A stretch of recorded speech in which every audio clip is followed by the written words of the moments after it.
Hello, Masters. Welcome to Shambhala book reading session. Today is session 29 or day 29. Last చాప్టర్లో ఉన్నాము. By by Shambhala అనేది ఈ chapter పేరు. అయితే ఈ బై బై చెప్పే ముందర మన భార్గవ గారు ఎన్ని క్వశ్చన్స్ అడుగుతున్నారనమాట లామా గారిని. అసలు ఫుల్ ఆఫ్ క్వశ్చన్స్, ఈ చాప్టర్ మొత్తం ఫుల్ ఆఫ్ క్వశ్చన్సే ఉన్నాయి. సో ఆ క్వశ్చన్స్ మనం ఈరోజు కూడా కంటిన్యూ చేసుకుందాము. లాస్ట్ వీక్ ఒక 2-3 పారాగ్రాఫ్లు చదువుతాను. భార్గవ్ గారు ఏమడిగారంటే, షిగాట్సే అనే పరిసరాలలో చాలా ఆశ్రమాలు ఉండేవట కదా, అవి ఏమైనట్లు, ఎందుకు అంతరించిపోయాయి అని చెప్పేసి అడిగారు. అంటే లామగారు అది రహస్యం, చెప్పకూడదు, అజరవర్గం షాంగులో లేకుండా పోయారని చెప్పాను, ఎందువల్ల అంటే కారణాలు చెప్పలేను అని చెప్పేసి చెప్పాడు. కొన్నిసార్లు ఆధ్యాత్మిక రహస్యాలు ఏవైతే ఉంటాయో అవి ఎందుకు చెప్పబడవు ప్రపంచానికంటే అందులో ఏదో బ్యాడ్ రీజన్ కాదది. చెప్పితే అర్థం చేసుకోగల శక్తి ప్రతి ఒక్కరికి ఉంటుందని లేదు. ఒక్కసారి బయటికి వివరించబడింది అంటే అందరికీ తెలిసిపోతుంది కదా. జస్ట్ లైక్ మనం చెప్పుకున్నాం కదా, కురుక్షేత్రంలో శ్రీకృష్ణుడి యొక్క విశ్వరూపం అర్జునుడు తట్టుకోలేకపోయాడు. కొన్ని క్షణాల పాటు కూడా విరమించు స్వామి అని చెప్పేసి చెప్పాడు. కృష్ణ విరమించు ఈ స్వరూపాన్ని, విరాట్ స్వరూపాన్ని నేను తట్టుకోలేను అని చెప్పేసి చెప్పాడు. అలాగే ఆ రహస్యాలు ఏవైతే ఉంటాయో అవి కూడా మనం అర్థం చేసుకోలేమన్నమాట. తట్టుకోలేము అంటే అర్థం చేసుకోలేము. చేసుకోలేనప్పుడు ఏమవుతుంది అంటే, ఒక చిన్న పిల్లోడికి ఇప్పుడు మన చేతిలో ఒక అగ్గిపెట్టె ఉంది, అగ్గిపుల్ల ఉంది, దాన్ని దేనికి వాడాలో మనకు తెలుస్తుంది. వంటకు వాడాలి అని తెలుసు, దీపం వెలిగించడానికి వాడాలి అని మనకు తెలుసు. అలా దాని ప్రయోజనం మనకు తెలుసు. అదే చిన్న పిల్లోడికి ఇచ్చామనుకోండి, వాడికి అగ్గిపెట్టె కానివ్వండి, లైటర్ కానివ్వండి, వాడికి తెలియదు, వాడు ఏం చేసుకుంటాడో కూడా తెలియదు. అదే అగ్ని మనకు ఒకలాగా ఉపయోగపడితే అదే అగ్ని పిల్లోడికి తెలియకపోవడం వల్ల అది చాలా ఇబ్బందికరమైన పరిస్థితుల్ని క్రియేట్ చేస్తుంది.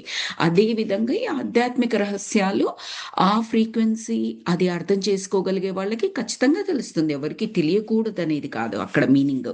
సో ఇప్పుడే చెప్పలేను, అవి ఆ రహస్యాలని నేను చెప్పలేను అని చెప్తున్నారు.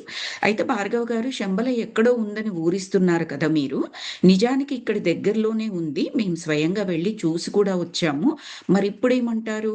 లేదని కొందరు, వద్దని కొందరు, ఎందుకు మిస్లీడ్ చేస్తారు అని అడిగారు. అంటే గ్రీన్ విడల్ అనే ఆయన పోమా డి కోరస్ అనే పుస్తకంలో శంబల లోయల్ని చక్కగా వర్ణించాడు. శంబల్ అనేది లేకపోతే, చూడకపోతే ఎట్లా వర్ణిస్తాడు? బుద్ధునికి పరమ గురువులు ఉపదేశం చేసిన ప్రదేశం గురించి కూడా ఆయన రాశాడు అందులో అని చెప్పేసి భార్గవ గారు కంటిన్యూ చేశారు. అప్పుడు లామ, అవును, గ్రీన్ విడల్ గురించి నాకు కూడా తెలుసు, నిప్పుతో చెలగాటం ఆడటం మంచిది కాదు. చూడండి, అదే ఎగ్జాంపుల్ తీసుకున్నారు. నిప్పుతో చెలగాటం ఆడటం మంచిది కాదు, కొన్ని విషయాలు తెలిసినా చెప్పకూడదు, బయట పెట్టకూడదు, అవి దైవ రహస్యాలు. చాలా మంది ప్రయత్నించి ప్రాణాలు బలిపెట్టారు. చట్టాల్ని ఉల్లంఘించడం ఎంత తప్పో, కూడదు అన్న పని చేయడం కూడా అంతే తప్పు. విశ్వాసం మీద దెబ్బ కొట్టకూడదు. మనిషిని బట్టి, అతని ఆధ్యాత్మికతను బట్టి శంబలపై అవగాహన కలుగుతుంది. శంబలకు అనుమతి ముఖ్యం. అనుమతి, దానికి కంపల్సరీ పర్మిషన్. శంబల గురించి తెలుసుకోవాలన్నా, శంబలకి రావాలన్నా, శంబలలో ఉండాలన్నా, శంబల నుంచి బయటికి రావాలన్నా కూడా అనుమతి అవసరం. ఆసక్తి కన్నా యోగ సాధనతో అర్హత పెంచుకోవాలి. జస్ట్ క్యూరియాసిటీ ఉండగానే సరిపోదు. విజ్ఞానం కొరకు అది తెలుసుకుంటాను అంటే సరిపోదు. అలా కాదు, యోగ సాధనతో అర్హత పెంచుకోవాలి. జస్ట్ లైక్ ఇప్పుడు మనం అందరము ఆధ్యాత్మికంగా ఎదుగుతున్న వారమే. హిమాలయాల్లో మహర్షులు, ఋషులు వాళ్ళందరూ తపస్సు చేసుకుంటారు. మనందరికీ చూడాలన్న కోరిక కూడా ఉంది. కానీ వెళ్ళడం సాధ్యమవుతుందా? నేను వేరే విషయాల గురించి చెప్పట్లేదు, జస్ట్ ఫిజికల్ ఫిట్నెస్ మాత్రమే మాట్లాడుతున్నాను ఇక్కడ. మన శారీరకంగా మనకుండే ఏదైతే సామర్థ్యం ఉందో, ఉన్న పలంగా ఈరోజే మనం వెళ్ళిపోవాలి అంటే కుదురుతుందా? ఖచ్చితంగా కుదరదు అని చెప్పవచ్చు మాస్టర్స్. నేను మీకు ఒకసారి చెప్పాను, రీసెంట్గా 2-3 months బ్యాక్ నేను ఒక ఈవెంట్లో ఒక ఒక ఈవెంట్‌కి వెళ్ళాను. అక్కడ కొంతమంది ఫ్యామిలీస్ మాట్లాడుకుంటున్నారనమాట. అందులో ఒక అమ్మాయి జస్ట్ తను మాత్రమే హస్బెండ్, పిల్లలు కాదు. హిమాలయాల్లోని కొన్ని శిఖరాల ఆ పర్యాటక ప్రాంతాలకు వెళ్తుంది. పర్యాటక గురించి కాదు, టూరిజం లాగా కాదు. ఆధ్యాత్మికత రిలేటెడ్ ఇన్ఫర్మేషన్, తను ఆధ్యాత్మిక స్పిరిచువల్ అనమాట. అది తెలుసుకోవడానికి. దానికి ఫ్యూ మంత్స్ నుంచి ఫిజికల్‌గా స్టామినా పెంచుకుంటుంది. అక్కడికి వెళితే ఎలా ఉండాలి? ఫుడ్ ఎలా ఉంటుంది? ఎంతవరకు మనకు ఫుడ్ మనతో పాటుగా ఉంటుంది? అంటే మనతో పాటుగా ఇన్ ద సెన్స్ ఇక్కడ దొరుకుతుంది. అవైలబుల్‌గా ఉంటుంది. మిగతా ప్లేస్‌లో మన బ్యాగ్‌లో మనం ఏదైతే క్యారీ చేసుకొని వెళ్తామో అది మాత్రమే ఫుడ్డు. మరి ఫుడ్డు లేకుండా మామూలుగా తట్టుకోగలగడమే కష్టం. ఆ ఎత్తులు, ఆ మార్గాలు, ఆ వెదరు అవన్నీ తట్టుకోవడం ఇంకెంత కష్టమవుతుంది? శరీరానికి సడెన్‌గా అంత చేంజ్ ఇచ్చామనుకోండి తట్టుకోగలదా? ఈవెన్ దో స్పిరిచువల్ కోరిక ఉంది. మనం ధ్యానం చేస్తున్నాము, జ్ఞానం తీసుకుంటున్నాము, అన్నీ ఉన్నాయి. అయినప్పటికిని కూడా అక్కడ కావాల్సిందేంటి? శారీరక దృఢత్వము. టెంపరేచర్స్‌కి తట్టుకోగలగాలి. ఫుడ్డు ఉన్నా, లేకపోయినా. ఫుడ్డు ఉంటే ఏ రకమైన ఫుడ్డు ఉన్నా. అంటే కేవలం పళ్ళు, ఫలాలు తిని మనం రోజుల తరబడి బతకాలి అంటే మనం బతకలేము. ఎందుకంటే అలా అలవాటు చేయలేదు మన శరీరాన్ని మనం. శరీరం బ్రతకదు కాదు. మనం బ్రతకలేము. ఎందుకంటే, మన శరీరాల్ని ఆ విధంగా అలవాటు చెయ్యలేదు కాబట్టి మనం. సో, ఆ అలవాటుని ముందు ఇక్కడ ఏదైతే యోగ సాధన అన్నారో, అక్కడ శారీరకంగా మనం సాధన చెయ్యాల్సిన అవసరం ఉంటుందక్కడ. ఏది? హిమాలయ పర్వతాలది ఆ ఎగ్జాంపుల్ తీసుకున్నప్పుడు. అది ఎలాగైతే అర్థం చేసుకోగలుగుతున్నామో, ఎగ్జాక్ట్‌లీ ద సేమ్ వే శంబలను రీచ్ అవ్వాలి అంటే కేవలం ఆసక్తి కాదు. యోగ సాధన ఇన్నర్ నుంచి, లోపల నుంచి ఆ లోపలి కన్ను అదేదైతే ఉందో అది దానితో చూడగలగడం. అంటే థర్డ్ ఐ ఉండాలి అని కాదు ఇక్కడ నా ఉద్దేశ్యము. మనం ఎంతసేపు బాహ్యంగా చూస్తాము, బాహ్యంగా వింటాము, బాహ్యంగా శక్తిని సమకూర్చుకోవడానికి ప్రయత్నిస్తాం కదా! అవన్నీ కూడా ఇన్నర్‌గా, అంతరంగా కూడా ఉండాలి. ఆ యోగం, ఆ కలయిక అంటే ఈ విశ్వంతో కలయిక అనేది ఏదైతే ఉందో ఆ సాధన. అప్పుడు ఎటువంటి పరిస్థితులనైనా తట్టుకుంటామనమాట. సో, ఆ యోగ సాధనతో అర్హత పెంచుకోవాలి. తర్వాత శంబల గురించి ఎన్నైనా కలలు కనండి అని చెప్తున్నారనమాట. అప్పుడు మళ్ళీ ఒక ప్రశ్న అడిగారు. లామాజీ మీరు ఒక చోట ఉండరు. ఎక్కడెక్కడో తిరుగుతుంటారు. మరి మిమ్మల్ని కలవాలంటే నేనేం చేయాలి? మేమేం చెయ్యాలి? అని అడుగుతున్నారు. లామా ఆ ప్రయత్నం చేయకండి. నిజంగా అవసరమైనప్పుడు నేనే కలుస్తాను. ఇలాగే కలుస్తాను. అది మాస్టర్స్ యొక్క నిర్ణయం. ఒకవేళ ఎక్కడైనా నన్ను చూసినా సరే మీరు గుర్తించలేరు.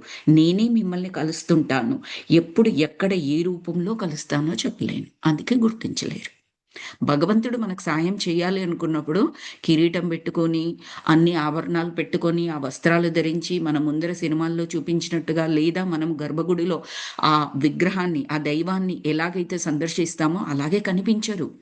ఏదో ఒక రూపంలో వస్తారు. ఆ రూపం తెలిసినదైనా కావచ్చు, తెలియనిదైనా కావచ్చు. బోలెడన్ని పాత సినిమాలలో ఇలాగే ఉంటది. సడెన్‌గా ఒక ముసలి వేషం వేసుకొని అది లేడీగానో మెన్నుగాను ఎలాగోలా లేదా ఒక చిన్న పాప రూపంలో కానీ, ఇలా రకరకాల లేదా పక్షుల రూపంలో, జంతువుల రూపంలో వచ్చి సాయం చేయడం గమనిస్తాం మనం. సో, అదేమి సినిమా కొరకు చేసింది కాదు. అలాగే జరుగుతూ ఉంటది. కాకపోతే మనకు అర్థం కాదు అంతే. అది సినిమాలో కథలో అని అనుకున్నాం. కాదు. సో, నేనే ఏ రూపంలో ఎలా వస్తానో తెలియదు కాబట్టి మీరెలాగూ నన్ను గుర్తించలేరు. నేను మాత్రమే కలవగలను. మీరు కలవాలనుకున్నప్పుడు కాదు అని చెప్తున్నారు. అయితే నేను మిమ్మల్ని కలిస్తే మీ యోగశక్తితో నన్ను మాయం చేస్తారా? ఏమైనా హిప్నటైజ్ చేస్తారా మీరు నన్ను? అని అడిగారు భార్గవ గారు. లామా నీవు పిలిస్తే వస్తాలే దిగులు పడకు. హిప్నటిజం లాంటి వాటికి యోగశక్తిని దుర్వినియోగం చేయకూడదు. అది కంప్లీట్ సైన్స్.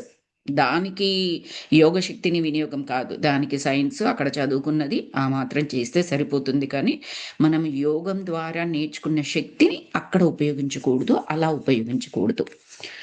లామా మీరు రిగ్డెన్ జైపాని కలిసారా లేదా? ఆ ఒక్క నిజం చెప్పండి అని అడిగారు. అంటే మీరు ఒక విగ్రహం పెట్టి ఆరాధిస్తూ ఉంటారు. విగ్రహం తాలూకు దేవుణ్ణి చూసినట్లా, చూడనట్లా ఇంతవరకు చదువుకున్నాం మాస్టర్స్ మనము. ఇది అంతే. ఆయన మా ఆరాధ్య దైవం. మనం గౌతమ బుద్ధుణ్ణి చూడగలమా? లేదు కదా! కావలసినప్పుడు ఆత్మతో అనుభూతిస్తాము. వారు యాస్ట్రల్ రూపంలోనే దర్శనమిస్తారు. వారి సందేశం మన హృదయం వింటుంది. ఏడాదికి ఒకసారి మాస్టర్ పారిజాత పుష్పం లాంటి ఒక పుష్పాన్ని నాకు బహుమతిగా పంపుతారు. అదే గుర్తు, అదే వారి సందేశం. ఆ పువ్వులోనే నేను మాస్టర్ని చూస్తాను. ఇంతవరకు చదువుకున్నాం. అప్పుడు మళ్ళీ భార్గవ గారు అడిగారు, లామాజీ ఒక చిన్న అనుమానం. ఆ మధ్య మాస్టర్ మోరియా, కుత్హోమి, జ్వాల్కూల్ కొందరి ఉత్తరాలకి జవాబులు పంపారు. మేడం బ్లౌటోస్కి టిబెట్ వచ్చి కొందరు మహాత్ముల్ని కలిసిందట. ఆ పని వారు ఇప్పటికీ చేస్తున్నారా? తాషీ లామా, దలై లామాలు భవిష్యత్తు లామాలను గుర్తించి ముందుగానే చెప్పారట అని అడిగారు. అంటే లామా అంటున్నారు, తాషీ లామా మందిరంలో వారి భవిష్యత్తు చిత్రాలు చిత్రంగా ఏర్పడ్డాయి. గెషే మొరులింగ్ అని ఆయన ఒక గొప్ప లామా. ఆయన తర్వాత లాసా వదిలి పారిపోయాడు. ఆయన తర్వాతట ఎవరు? గెషే మొర్లింగ్ అనే ఆయన ఆ లామా అట తర్వాత లాసా వదిలి పారిపోయాడట. దలాయ్ లామాకు ఆయనకు అనుబంధం ఉంది అని చెబుతారు. ఇక్కడి లామాలు చాలా మంది అలా అదృశ్యమైనారు. కారణం తెలియదు. ప్రశ్న మళ్ళీ అడుగుతున్నారు భార్గవ్ గారు. ఇప్పుడు టిబెట్‌లో ఉన్న ప్రసిద్ధ లామాల గురించి చెప్పండి. లాసా దగ్గర సెడా, గాంపెన్, రీపుంగ్ ఉన్నాయట కదా! అని చెప్పేసి అడిగారు. లామా అందుకు అవి అధికార లామాసరీలు. లామాసరీలంటే లామాలు ఉండే ప్లేస్‌లని లామాసరీస్ అంటారు. సెడా ఆశ్రమంలో 3000 మంది లామా విద్యార్థులు ఉన్నారు. గాంపే ఆశ్రమం ప్రసిద్ధం. సాంగ్ పాడో గాంపే అని ఒక ఆశ్రమం ఉన్నది.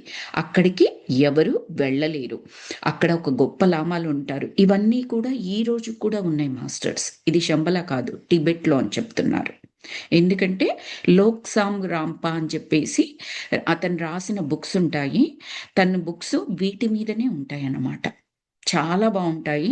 నాకు ఫస్ట్‌లో చదివినప్పుడు ముక్క అర్థం కాలేదండి. తర్వాత ఒక ఆడియో బుక్ ద్వారా వినడం జరిగింది దాన్ని. అందులో రాసుంటాయి. వాళ్ళ ఆశ్రమ పద్ధతులు ఎంత కఠినంగా ఉంటాయి. లామాలు వాళ్ళు ఎలా అవుతారో అంత సింపుల్‌గా ఆ బట్టలు వేసుకోగానే లామాలయిపోవడం, గురువులయిపోవడం కాదు. కఠోరమైన నియమాలను పాటిస్తారు వాళ్ళు. ఆహార నియమాల దగ్గర నుంచి మొదలుకొని చిన్న, పెద్ద అని ఉండదు అందులో. సో, ఈ ఈ ఈ ఆశ్రమాలు అక్కడ ఉన్నాయన్నమాట రియల్‌గానే. అక్కడికి ఎవరు వెళ్ళరు. అక్కడ రియల్‌గానే ఉన్నాయి ఇన్ ద సెన్స్ ఇది శంబలకి సంబంధించింది గాదు. టిబెట్ అనేది మనకొక ప్లేస్ తెలుసు మనకు. నేపాల్ లాగా టిబెట్ కూడా అక్కడ మనలాంటి వాళ్ళు ఉంటారు అని మనకు తెలుసు కాబట్టి అలా చెప్తున్నాను. తర్వాత భార్గవ గారి ప్రశ్న ఏంటంటే, లామా గారు పొటాలాలో రహస్య గుహలు ఉన్నాయట కదా! మరి వాటి గురించి చెప్పండి. అక్కడ దేవాలయాలు, ఒక సరస్సు కూడా ఉన్నాయంటారు. నిజమేనా? ఎన్ని అడుగుతున్నారు చూడండి. ఒక స్ చిన్న ఊహ కూడా లేదు మనకి వాటి గురించి. భార్గవ్ గారు అడిగే ప్రశ్నల గురించి. ఎక్కడెక్కడ ఏమేమున్నాయో ఇవి ఉన్నాయట కదా! ఇవి విన్నాను. వీటి గురించి చెప్పండి. ఆ రహస్యమేమిటి? ఈ నిజమేమిటి? అనుకుంటూ తనకు తెలిసిన జ్ఞానాన్ని మొత్తం మనకిక్కడ చెప్తున్నారు. అంటే శార్వరి గారు చెప్తున్నారు మనకి భార్గవ్ గారి గురించి. అయితే అప్పుడు లామా అంటారు, "లాసా గురించి నాకంటే మీకే ఎక్కువ పరిచయం ఉన్నదనిపిస్తోంది మీ ప్రశ్నలు వింటూ ఉంటే. ఎన్ని సార్లొచ్చారేంటి మీరిక్కడ లోగడ? ఎలా వచ్చారు? దేవాలయం క్రింది సరస్సు గురించి ఎవరు చెప్పారసలు మీకు? మీరు గొప్ప లామా అయి ఉండాలి. లేదా కాలజ్ఞానులు అయి ఉండాలి. కాలచక్ర రహస్యం తెలియని వారికి ఆ దేవాలయం గురించి, సరస్సు గురించి తెలిసే అవకాశం లేదు." ఎవరన్నారు ఈ మాటలు? లామా గారు. ఇప్పటి వరకు మనకు తెలుసు భార్గవ గారు, శార్వరి గారి కంటే వారు మీట్ అవుతున్న లామాలందరూ కూడా గొప్ప ఆధ్యాత్మిక మాస్టర్స్ అని మనకు తెలుసు. శంబలలోని మాస్టర్స్ పంపించిన మాస్టర్స్ వీళ్ళందరూ. ఈ లామాలందరూ కూడా. అలాంటి లామా భార్గవ గారు అడిగే ప్రశ్నల్ని చూసి అసలు లాసా గురించి అహంకారంతో కాదు ఈ మాట అన్నది. నా గురించి నాకన్నా మీకే ఎక్కువ తెలుస్తుంది అన్నది అహంకారంతో కాదు. అసలు మీకెన్ని విషయాలు తెలుసు? మీరు ఎన్నిసార్లు వచ్చారేంటి? అసలు ఆ దేవాలయం గురించి కానీ, సరస్సు గురించి కానీ తెలియాలి అంటే కాలజ్ఞానం తెలిసి ఉండాలి. లేదా మీరు గొప్ప లామా అయి ఉండాలి. కాలచక్రం రహస్యం తెలియని వారికి ఆ దేవాలయం గురించి కానీ, లేదా ఆ సరస్సు గురించి కానీ తెలిసే అవకాశం లేదు అని చెప్పేసి చెప్తున్నారు. ఇక్కడ మనం అర్థం చేసుకోవాల్సింది ఏంటి అంటే ఆహ్, ఆ భార్గవ గారి యొక్క ఆధ్యాత్మిక శక్తి, ఆయన యోగ సాధన, దాని గురించి మనకు ముందర అంటే మనం తెలుసుకోలేకపోయాం కానీ 18 సార్లు మానస సరోవరం ఆయన వెళ్ళగలిగారు అంటేనే మనం అర్థం చేసుకోవచ్చు. పరిచయ వాక్యాలలో కానీ ఫస్ట్ చాప్టర్స్‌లో కానీ మనకి ఎలా చెప్పారు అంటే ఆయనకు ఆ రాజకీయవేత్తలతో కూడా సంబంధం ఉన్నది. ఆయన ఏ పనులు కావాలంటే ఆ పనులు చేయించుకుంటారు. ఇవన్నీ అనేటప్పటికి ఒకింత మనం ఆలోచించే విధానం ఎలా వెళ్తుంది అంటే, ఓకే. ఈయనకి ఈ శక్తి ఉంది, ఆ శక్తి ఉంది. 2 కలగలిపి ఉంది. ప్యూర్‌గా ఆధ్యాత్మిక మాత్రమే కాదు అన్నట్లుగా అనిపిస్తుంది. న్యాచురల్‌గా భౌతిక విధానాలు, భౌతికపరమైన శక్తులు అంటే ఈ రాజకీయ శక్తులు వీళ్ళందరూ ఉంటారు గదా! వీళ్ళతో పాటు అనగానే ఒకింత తక్కువ అభిప్రాయం ఏర్పడతది మనకి. వాళ్ళ యోగ సాధన కానీ, వాటి గురించి కానీ. నాకైతే చదువుతూ ఉన్నప్పుడు అలాగే అనిపించింది. శార్వరి మాస్టర్ గొప్పవారు. ఖచ్చితంగా గొప్పవారు. అందులో డౌట్ లేదు. కానీ భార్గవ గారు, శార్వరి గారంత గొప్పవారా అన్నట్టుగా అనిపించలేదు నాకు. ఈ లాస్ట్ చాప్టర్‌లోనే ఆయన ప్రశ్నలు వింటూ ఉంటే అసలేంటి మాస్టరు, ఈయన మామూలు మాస్టరేనా?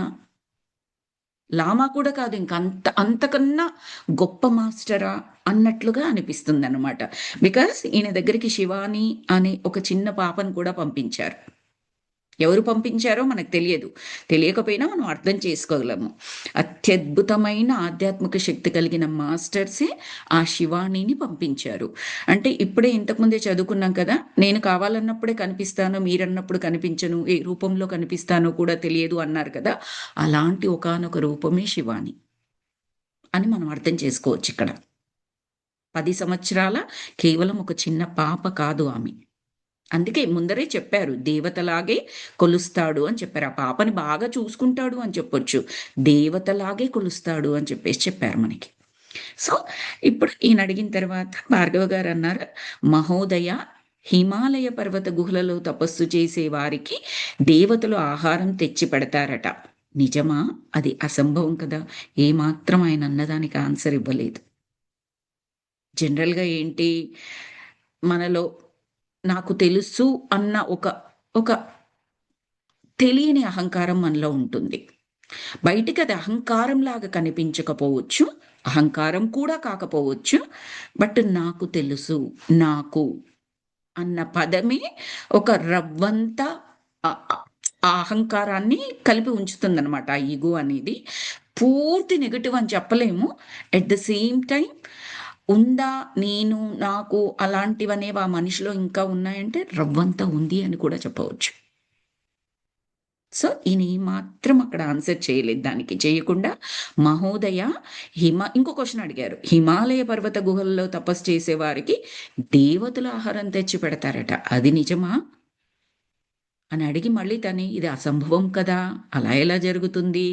ఎందుకంటే వాళ్ళకెక్కడి నుంచి వస్తుందండి? ఏ గ్రోసరీ స్టోర్స్ ఉన్నాయి, ఏ సూపర్ మార్కెట్స్ ఉన్నాయి, ఏ వంటశాలలున్నాయి వాళ్ళకి వంట చేసుకోవడానికి? నథింగ్. మనం ఒక్క పూట భోజనం చేయాలన్నా మనకి మినిమమ్ పరికరాలైతే ఉండాల్సిందే కదా! సాధనాలైతే ఉండాల్సిందే కదా! సో, అడిగితే ఆహ్, ఏది అసంభవం కాదు. మీరు శంబల రావడం అసంభవం అయ్యిందా చెప్పండి? లామగారంటున్నారు. వచ్చారు కదా! నన్ను కలవడం అసంభవం అయ్యిందా చెప్పండి? కలిసారు కదా! ఇంతకాలంగా అసంభవాలు అనుకున్నవి ఇప్పుడు సంభవాలవుతున్నాయి కదా! సో, ఈయన కూడా నర్మగర్భంగా చెప్పారు. ఏవి అసంభవాలు కావు. సో, అంటే మనం ఒక రకంగా అర్థం చేసుకోవచ్చు. వారికి ఆ దేవతలే ఆహారం తెచ్చిపెడుతున్నారు అన్నట్టుగా. అంటే మళ్ళీ ఇక్కడ క్వెషన్ రావచ్చు. మంచిగా ఒక టు గో బాక్స్‌లలో ఫుడ్ పెట్టేసుకొని, లేదా ప్లేట్‌లలో ప్యాక్ చేసుకొని, అలా తీసుకొచ్చి పెడుతున్నారు అని ఊహించుకోవడానికి లేదు. ఎందుకు అంటే ఆహ్, మీకు రామాయణంలో ఉంటుందండి. విశ్వామిత్రుడు రాముడిని, లక్ష్మణుడిని వాళ్ళు 12 సంవత్సరాలు చిన్న బాలుడుగా ఉన్నప్పుడే, పెళ్లి కాలేదు. ఫస్ట్ టైమ్ వాళ్ళు బయటకొచ్చారు రాజ్యం వదిలి. ఎందుకంటే వీళ్ళు తపస్సులు చేస్తూ ఉంటే, యజ్ఞాలు, యాగాలు చేస్తూ ఉంటే రాక్షసులందరూ వీళ్ళ యజ్ఞాలు, యాగాల్ని భంగం చేస్తూ ఉంటారు. వీళ్ళు శపించగలరు. కానీ అన్నింటికి వాళ్ళ శక్తిని ఉపయోగించరనమాట. దేనికి, ఎప్పుడు, ఎవరిని వాడాలో అలాగే వాడుతూ ఉంటారు. సో, ఆ విశ్వామిత్ర మహర్షి ఏం చేస్తారంటే, రాముడిని, లక్ష్మణుడిని ఇంకా బయటికి తీసుకురావాల్సిన అవసరం తెలిసిందాయనకి. అంటే, ఇంతవరకు థియరీ చదువుకున్నారు. ఆ ఇంప్లిమెంటేషన్ ప్రాక్టికల్‌గా కూడా తెలియాలి కదా! ఆయనకు రాముడెవరో తెలుసు, లక్ష్మణుడెవరో తెలుసు, ఎవ్రీథింగ్ తెలుసు ఆయనకి. సో, వాళ్ళని తీసుకెళ్ళినప్పుడు అడవుల్లో ఎలా అంటే అలా వెళ్తూ ఉండాలి, ఎక్కడంటే అక్కడ ఉంటూ ఉండాలి. మరి ఆకలి, దప్పులు అవుతాయి కదా వాళ్ళకి. సో, ఆకలి దప్పులు లేకుండా కొన్ని మంత్రాలు చెప్తారనమాట. నాకు పేరు ఇప్పుడు గుర్తులేదు మంత్రం పేరు. నేను విన్నాను కూడా. సో, ఆ మంత్రాలు చదవడం వల్ల ఏమవుతుంది అంటే, ఆకలి దప్పికలు రావు వాళ్ళకి. తినకున్నా కూడా తింటే ఎంత శక్తి ఉంటుందో, తాగకున్నా కూడా తాగితే ఎంత శక్తి ఉంటుందో అలాంటి శక్తి. అలాగే నిద్రపోకుండా ఉండడానికి, అంటే నిద్రపోతే మనకి శక్తి వస్తుంది. నిద్రపోకుండా శరీరానికి శక్తి రాదు. కానీ నిద్రపోకుండా ఉండగలిగే అవి కూడా ఉంటాయండి. లక్ష్మణుడు అలాగే ఉన్నాడు 14 సంవత్సరాలు రాముడితో పాటు ఉన్నప్పుడు. ఆయన నిద్రపోలేదు. కాపలా కాసేవాడు. అన్నకి, వదనకి. అంటే చుట్టూ అడవి కాబట్టి. అడవి మృగాలు వస్తూ ఉంటాయి. రాక్షసులు ఎవరు, ఎలాంటి వారు, ఎలా ఉంటారో తెలియదు. అడవి మృగాలు ఎంతో, వాటికి విచక్షణ జ్ఞానం ఉండదు. అలాగే రాక్షసులకు కూడా. మృగాలలాగానే వారు. వాళ్ళకి నరమాంసం తినే అలవాటు ఉంటుంది. రాముడు, సీతమ్మ నరులు కదా వాళ్ళు. సో, తింటారేమో. ఎందుకంటే రాముడు, లక్ష్మణుడు, సీతమ్మ వాళ్ళెప్పుడూ దేవుళ్ళు, దేవతలుగా వాళ్ళ జీవన ప్రయాణం కొనసాగించలేదు. మానవులుగానే కొనసాగించారు. బట్ వాళ్ళకున్న ధ్యాన సాధన, యోగ సాధన, ధర్మ నిరతి ఏదైతే ఉందో దాని వల్ల వాళ్ళు ఎప్పుడు వాళ్ళ ప్రతి ఒక్క అడుగు కూడా వాళ్ళ జీవితంలో అత్యద్భుతంగాని, అంటే అత్యద్భుతంగా అంటే సుఖ సంతోషాలతో అని కాదు ఇక్కడ మీనింగ్. వాళ్ళు దేవతలు అన్నంత గొప్పగా సాగింది. మనకు చూస్తే వాళ్ళు వేరు, మనం వేరు. ఎక్కడ వేరు? ధ్యాన సాధన, యోగ సాధన, ధర్మ నిరతి, ఆలోచనల్లో స్పష్టత, ప్రతి దాంట్లో స్పష్టత. దాని వల్ల తేడా. సో, అలాగా అని మనం ఇక్కడ అనుకోవచ్చు. దేవతల ఆహారం తీసుకొచ్చి పెడతారు అంటే అలా అని చెప్పేసి ఆస్ట్రల్ ఫుడ్ లాగానే మనం అనుకోవచ్చు. తర్వాత భార్గవ గారి ఇంకో ప్రశ్న ఏంటంటే, శంబల బయటి ప్రపంచంతో జ్ఞానం ఇచ్చి పుచ్చుకోవచ్చు కదండీ! అంటే లామా గారు ఇవ్వడమే కానీ పుచ్చుకునే ప్రసక్తి లేదు. అంటే శంబలలోని మాస్టర్స్‌కి ఇవ్వడమే తెలుసు. వాళ్ళ దగ్గరున్న యోగ సంపద, జ్ఞాన సంపద, శక్తి సంపద ఎప్పుడు ఎక్కడ బయట ప్రపంచంలో అవసరమైతే వాళ్ళు ఇస్తూనే ఉంటారు. మళ్ళీ తిరిగి కావాలని కోరుకోరు వాళ్ళు, వాళ్ళు ఇచ్చిన దానికి. అంటే 100% నిస్వార్థం. తప్పకుండా అక్కడ ఉన్న మాస్టర్స్ బయట ప్రపంచంలో ఉన్న మాస్టర్స్ కంటే అన్ని రకాలుగా, అన్ని విధాలుగా గొప్పవారు అని అర్థం. తీసుకోవాల్సిన స్థితిలో లేనివారు అని అర్థం.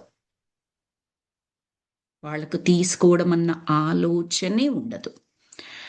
సో, అయితే భార్గవ గారు మళ్ళీ అడిగారు, "స్వామి, ఇక్కడ గురు శిష్య సంబంధం గురించి మీ అభిప్రాయం ఏమిటి?" లామ గారు, "గురువా? గురుపీఠమా? ఏది ముఖ్యం? గురువు ఎంత అవసరమో గురుపీఠము అంతే ముఖ్యం. ఒక ఆశ్రమం ఉంటే గురువు ఉన్నట్లే.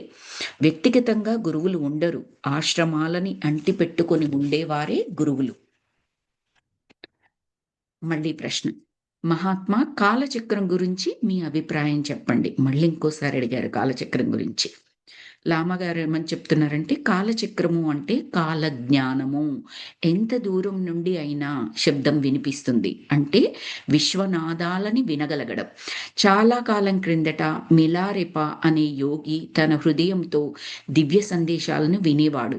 బట్టలు మార్చినంత మాత్రాన ఎవరూ బుద్ధుడు కారు. మఠంలో ఉన్నంత మాత్రాన లామాలు కారు. హృదయ సంస్కారం ఉండాలి. బోధిసత్వులు కావాలి. మీ దేశంలో లాగా ఇక్కడ అపర బుద్ధులు, బుద్ధి లేని వారు తయారవుతున్నారు. మీ దేశంలో లాగా అంటే ఇక్కడ మళ్ళీ మొత్తం దేశం మొత్తము అవమానించినట్లు అలాంటి ఆ రూట్లో మనం వెళ్ళనవసరం లేదు మాస్టర్స్. ఎందుకంటే ఇందులో అలాంటి వాటికి అవకాశం ఉంటుంది అని నేను అనుకోను ఇలాంటి బుక్స్లో. సో ఆ దొంగ గురువులు వాళ్ళు ఎవరైతే ఉన్నారు కదా సోకాళ్ళు వాడుకుంటూ ఉన్నారు కదా ప్రపంచంలోని జనాలని ఆధ్యాత్మికతతో ముడిపెట్టి, పాపం వాళ్ళు వాళ్ళు మంచి ఉద్దేశంతోనే వస్తారు. ఆ వచ్చే జనాలు వీళ్ళు వాడుకొని అలా తయారు చేయడం అదంతా ఉంది కదా, ఆ గ్యాంగ్‌ని తీసేస్తున్నాం ఇక్కడ మనం. కేవలం ఆ గ్యాంగ్ గురించే ఆ మాటలు. నాట్ ఎవ్రి గురువు. సో చెప్తున్నారనమాట. నాకు కాలచక్రం గురించి తెలియదు బాబు. అది ఒక విధమైన అవగాహన. మనకు అంతర్దృష్టి ఉన్నది, జ్ఞానం ఉన్నది. మన చైతన్యాన్ని మనసుకు బదిలీ చేస్తాము. సాధన జీవితానికి, ఆధ్యాత్మికత జీవితానికి తేడా ఉంటుంది. జ్ఞానాన్ని ఉత్తినే పంచకూడదు. అవసరమైనంత వరకే చెప్పాలి. ఎగ్జాక్ట్‌లీ. అందుకే కొన్నింటికి మన భార్గవ్ గారు అడిగిన ప్రశ్నలకి రహస్యాలు. చెప్పకూడదు, చెప్పలేను ఇలాంటి మాటల్ని వాళ్ళు లామగారు మాట్లాడారు ఇంతకుముందు. రైట్? సో అది చెప్తున్నారు. కాలచక్రం అనేది ఒక రహస్యం. మళ్ళీ కూడా కాలచక్రం గురించి రహస్యం అన్నట్టుగానే చెప్తున్నారు. అంటే ఈ బుక్‌లో రాస్తే అర్థమయ్యేంత ఈజీగా అది ఉండదు. పదాలలో రాయగలిగేంత ఈజీగా ఉండదు. రాయగలిగిన ఏ బుక్స్‌లోనైనా ఉన్నా కూడా దాని యొక్క రియల్ మీనింగ్, అది ఎవరైతే మాస్టర్ రాసారో, ఏ జ్ఞానముతో అయితే రాసారో దాన్ని అందుకోగలిగే శక్తి చదువుతున్న ప్రతి పాఠకుడికి ఉండకపోవచ్చు. ఆ బుక్ మనకు దొరకొచ్చు, చదవచ్చు, అర్థమైనట్లుగా అనిపించవచ్చు. కానీ మాస్టర్ ఆ బుక్ ఎవరైతే ఏ మాస్టర్ అయితే రాసారో ఆ జ్ఞానము మనకు అందుతుంది అంటే అందదనే చెప్పొచ్చేమో. అంత సాధన ఉంటేనే అందుతుంది. అదర్‌వైజ్ అందకపోవచ్చు. జస్ట్ లైక్ శాస్త్రజ్ఞులు ఉన్నారు, మనం ఉన్నారండి. ఇప్పుడు పీహెచ్‌డీ చేసిన వాళ్ళందరూ శాస్త్రజ్ఞులు అని చెప్పలేము. ఉన్న వాటిని వాళ్ళు రాసి థీసిస్ పేపర్స్ అవి రిలీజ్ చేయొచ్చు. లేదా ఉన్న వాటికి ఇంకొక లైన్ యాడ్ చేయొచ్చు. కానీ ఇప్పుడు కొత్తగా కనిపెట్టే శాస్త్రజ్ఞులు ఎవరైతే ఉన్నారో వారితో వీరిని పోల్చడానికి వీల్లేదు. తేడా ఉంటుంది. రైట్? ఇప్పుడు కింద శాస్త్రజ్ఞులు ఉన్నారు. ఉన్న వాళ్ళందరూ పైన రోదసిలోకి వెళ్ళగలరా అంటే అందరూ వెళ్ళలేకపోవచ్చు. అందరూ వెళ్ళగలిగితే కొన్ని వేల మంది, లక్షల మంది సైంటిస్టులు ఉన్నారు ప్రపంచమంతా. వాళ్ళందరూ ఈ పాటికి ఎక్కడో ఆ పైన గ్రహాలలో ఎక్కడో ఓ దగ్గరికి ఇప్పటికే వెళ్ళిపోయి ఉండేవాళ్ళు. సరిపోదు. అగైన్ వాతావరణ కండిషన్స్ ఇవన్నీ ఉంటాయి కదా. కేవలం అది మాత్రమే కాదు, ఆధ్యాత్మికత దాంట్లో చూస్తే ఆ యోగ సాధన అదంతా కూడా సరిపోదనమాట. అందుకని అందరూ వెళ్ళడానికి ఉండదు. సేమ్ ఈ కాలచక్రం గురించి కూడా మళ్ళీ అది ఒక రహస్యం అన్నట్టుగానే చెప్తున్నారు. భార్గవ గారు ఏమంటున్నారంటే, నాకు తెలిసినంత వరకు కాలచక్రంలో తంత్రం ఎక్కువ అని. గౌతమ బుద్ధుడు తంత్రాన్ని బోధించలేదు అని చెప్పారు. లామా అప్పుడు అంటున్నాడు, ఒకప్పుడు బౌద్ధానికి చాక్పో అనే వర్గము పరమశత్రువులు. వారే క్షుద్ర విద్యల్ని బౌద్ధంలో చొప్పించారు.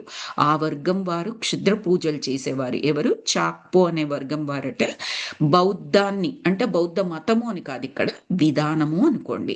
ఆ బౌద్ధ విధానాల్ని వీళ్ళు కంప్లీట్గా వ్యతిరేకించారు. ఎందుకంటే వీళ్ళు క్షుద్ర విద్యల్ని ప్రయోగించేవారు. క్షుద్ర విద్యల్ని నెమ్మదిగా ఆ బౌద్ధాన్ని పాటించే వాళ్ళకి నేర్పించడము ఇంకా ఉంటాయి కదా, కుతంత్రాలు తంత్రాలు అన్నీ ఉంటాయి కదా. ఆ విధంగా కుతంత్రంగా బౌద్ధ విద్యల్ని నేర్చుకునే వాళ్ళల్లో చొప్పించారట క్షుద్ర పూజల్ని. ఉపాసన పేరిట అకృత్యాలు చేసేవారు. మాస్టర్లు ఎవరు వాటిని అంగీకరించరు. అలాంటి పద్ధతుల్ని ఎక్కడైతే అలాంటివి మనం చూస్తామో, ఒక ప్లేస్ అని కాదు, ఈ విశ్వంలో ఎక్కడ అలాంటివి అంటే ఉన్న శక్తిని అరాచకాలకి వాడకూడని విధంగా అధర్మ విధానంలో వాడే వాటిని ఎప్పుడు కూడా ఎక్కడ కూడా మాస్టర్స్ అనుమతించరు. సింపుల్. మాస్టర్స్ అంటే యూనివర్స్, మాస్టర్స్ దేవతలు, దేవుళ్ళు, అది ఏ దేశమైనా సరే, ఏ మతమైనా సరే ఎక్కడా కూడా అనుమతించబడదు.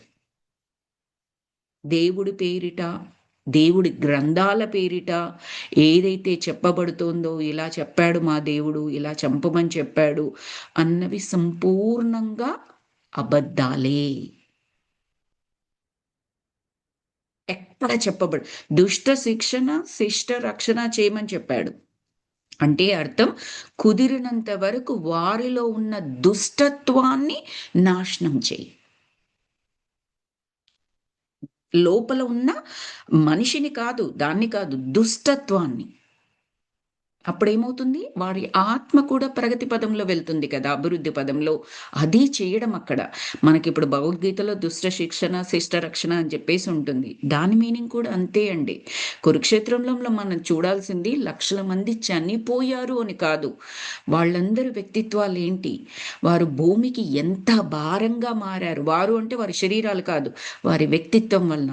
ఇంకెంతమందిని అలా తయారు చేయబోతున్నారు? దాన్ని అక్కడ శిక్షించడం. ఎందుకంటే క్లియర్‌గా చెప్తాడు భగవద్గీతలో. శరీరం ఈజ్ నథింగ్ అది. అది ఒక వస్త్రం లాగా. ఆత్మని ఎలాగూ నాశనం చేయలేవు. నువ్వు ఎవరిని చంపుతున్నా అనుకుంటున్నావు అర్జున? ఆత్మ నాశనం కాదు. శరీరం అనేది ఎప్పుడూ కూడా అది ఏమంటారు? శాశ్వతం కాదు. దీన్ని నువ్వు చంపుతున్నా అనుకుంటున్నావు? దేనికి నీకు పాపం అంటుతుంది అనుకుంటున్నావు? అసలు నువ్వు చంపుతున్నా అని ఎలా అనుకుంటున్నావు? సో, ఆ విధంగా. అలాగని ఇప్పుడు మనం ఎవరిని పడితే వారిని చంపేసి, నేను చంపినట్లు కాదు, నా నా చేత చంపించబడ్డాడు కాదండి. అలాంటి ఫిలాసఫీస్‌కి మనం వెళ్ళకూడదు. దుష్ట శిక్షణ అంటే ఆ దుష్టత్వాన్ని శిక్షించడం. సో, ఆహ్, ఈ వీళ్ళు ఎవరు ఈ ఈ వీళ్ళు చేసే ఉపాసన పేరిట కృత్యాలు ఏవైతే చేస్తున్నారో వాటిని మాస్టర్స్ అంగీకరించారు. మంగోలియాలో ఒక వర్గం బౌద్ధులు మధు మాంసాలు తీసుకుంటారు. మధు మాంసాలంటే ఆల్కహాల్, నాన్ వెజిటేరియన్. అసలైన బౌద్ధులు తంత్రాన్ని నిషేధించారు. మనిషికి మేలు చేసేదే బౌద్ధం. అదే ధర్మపదం. సో, ఎక్కడైతే ఈ మధు మాంసాల లాంటివి ఉండి ఇవి ఆమోదించబడ్డాయి అంటే దట్ ఈస్ నాట్ రైట్.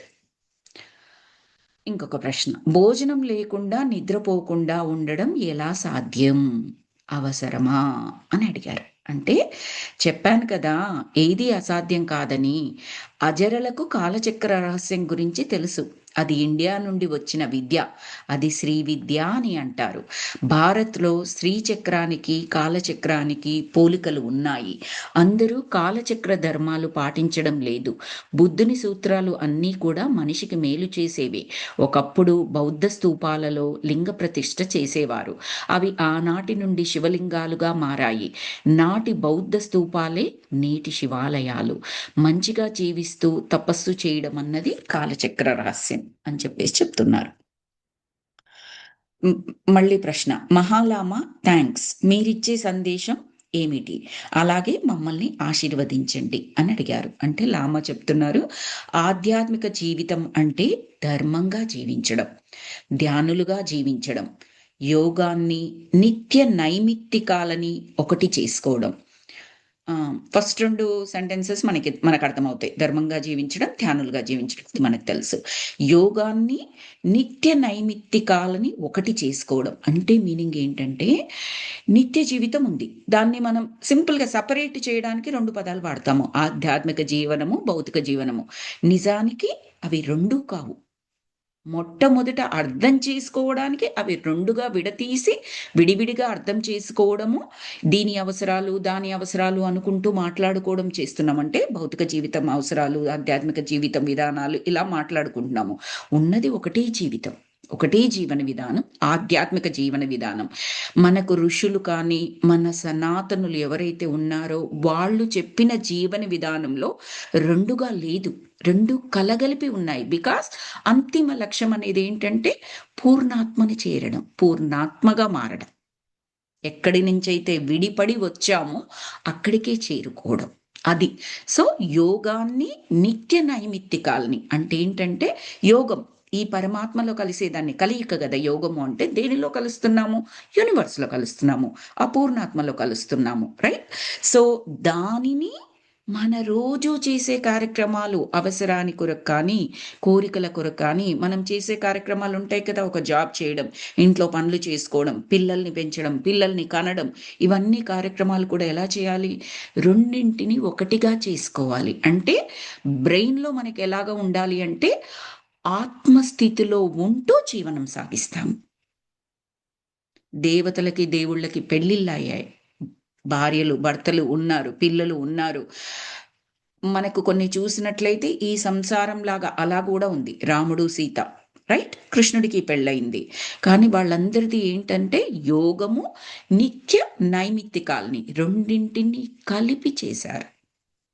మనకి ఇవ్వబడిన సనాతన ధర్మం కూడా అదే మాస్టర్స్, క్లియర్గా ఉంటుంది వీటి గురించి. మీరు సత్సంగాలలో వినండి. అప్పుడెప్పుడు కూడా ఏమవుతుందంటే ఇదొక సపరేట్ దారి, దీని కొరకు మళ్ళీ శ్రమించాలి, దాని కొరకు శ్రమించాలి, 24 గంటల్లో దీనికి ఇంత టైం పెట్టాలి, దానికి నథింగ్ లైక్ దట్. మీరు ఏ పని చేస్తున్నా యోగానికి సంబంధించి అది తోడవుతుంది. పుణ్యం పురుషార్థం అన్న పదం వాడతారు చూడండి. అంటే ఏంటి? మనం చేస్తున్న పనిలో మనకి ఏదైతే కావాలో, పురుష అర్థం అంటే పురుషార్థం అంటే ఇక్కడ మన జీవన విధానానికి కావాల్సి ఏదైతే మనం చేస్తామో అది పుణ్యం. పుణ్యం తోడవడం అంటే ఏంటి? అది సరిగ్గా చేస్తూ ఉన్నాం కాబట్టి ఆత్మ అభివృద్ధి దశలో వెళ్తూ ఉంది. అదే కావాల్సింది. ఆ రెండు కూడా పెనవేసుకుపోయి ఉండాలి, ఒకటి దారిగా ఉండాలి. అర్థం చేసుకోవడానికి మాత్రమే విభజన చేశాం. కానీ విభజన చేసినంత మాత్రాన ఈ దారి ఇటు వెళ్తుంది, ఆ దారి అటు వెళ్తుంది కాదు. వెళ్ళాల్సింది ఒకటే దారి, ఒకే దగ్గరికి, అంటే ఒకటే లక్ష్యం దగ్గరికి. సో వాటిని రెండింటిని ఒకటిగా చేసుకుని జీవించండి అని చెప్తున్నారు. దేనికి చెప్పారు లామా? గుర్తుపెట్టుకోండి. క్వశ్చన్ ఏమడిగారా మన భార్గవ గారు మన అందరి గురించి? సరే, మీకు చాలా థ్యాంక్స్. మీరిచ్చే సందేశం ఏమిటి? మమ్మల్ని ఆశీర్వదించండి. ఈ రెండు అడిగారు. అంటే ఆధ్యాత్మిక జీవన విధానం అంటే ధర్మంగా జీవించడం, ధ్యానులుగా జీవించడం, యోగాన్ని నిత్య నైమిత్తికాలని ఒకటి చేసుకోవడం. శంబల అంటే ధార్మిక జీవనం, అందరికీ ఆనందం కలిగించడం, భూమిపైన సంపాదించేది భూమిపైన అందరికీ ఉపయోగించడం. పై జన్మకి ఏదీ మిగలదు. పుణ్యపాపాలు ఏవి పై జన్మకు బదిలీ కావు. అవతారాలు ముఖ్యం కాదు, అనవరత కృషి సాధన ముఖ్యం. హృదయమే పరిశోధనాలయం. బాహ్య జీవితం శుచిగా పవిత్రంగా ఉంటే అంతరంగం పరిశుభ్రంగా ఉంటుంది. అగైన్ బాహ్యము అంతరము అని రెండూ లేదు. రెండు ఎందుకు పెట్టుకున్నాము?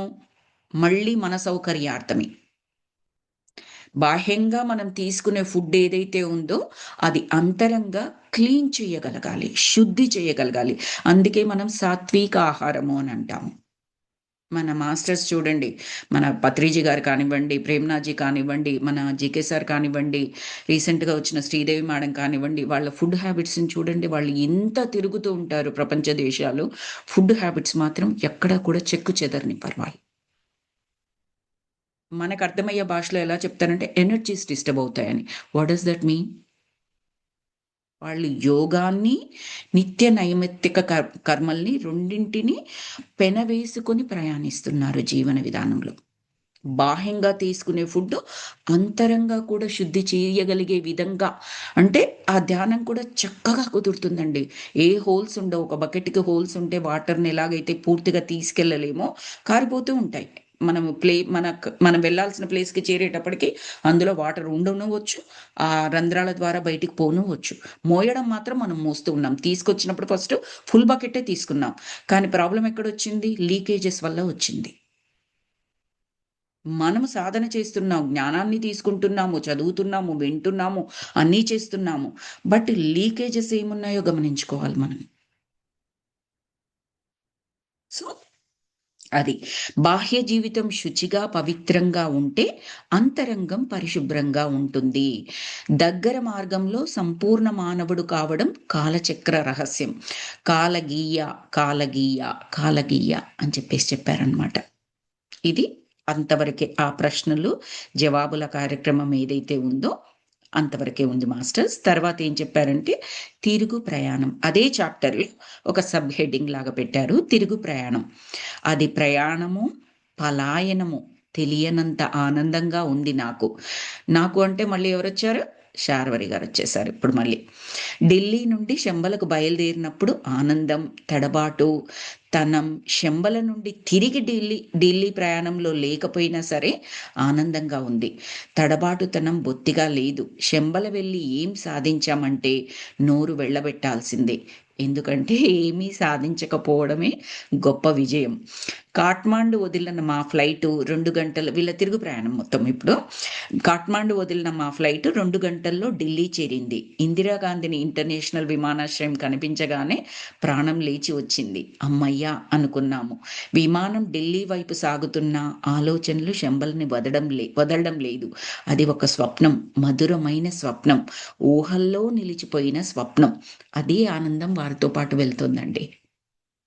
ఆ తిరిగి వెళ్ళేటప్పుడు వాళ్ళకి ఎందుకు ఆనందంగా ఉంది అంటే, మనం అర్థం చేసుకోవాల్సింది, ఆ శంబలలో పొందిన ఆ శంబల గురించి వినడం ద్వారా, ఆ శంబల్ని వాళ్ళు ధ్యానంలో దర్శించారా, రియల్గా దర్శించారా, ఎలా దర్శించినా కూడా ఆ ఎనర్జీస్ ఉంటాయి చూడండి, అవి యాక్ట్ అవుతున్నాయి. అవి సంతోషం రూపంలో బయటికి వస్తున్నాయి. ఏదో తెలియకుండానే ఆనందం అవుతుంది అని మనం చెప్తూ ఉంటాం చూడండి. నాకేంటో రీజన్ తెలియదు, బట్ ఈరోజు చాలా ప్లెజెంట్గా ఉంది, చాలా బాగుంది. ఏంటో రీజన్ తెలియదు. ఈ ప్లేస్‌కొచ్చాను. ఈ ప్లేస్‌లో ఏంటో చాలా అనిపిస్తుంది నాకు.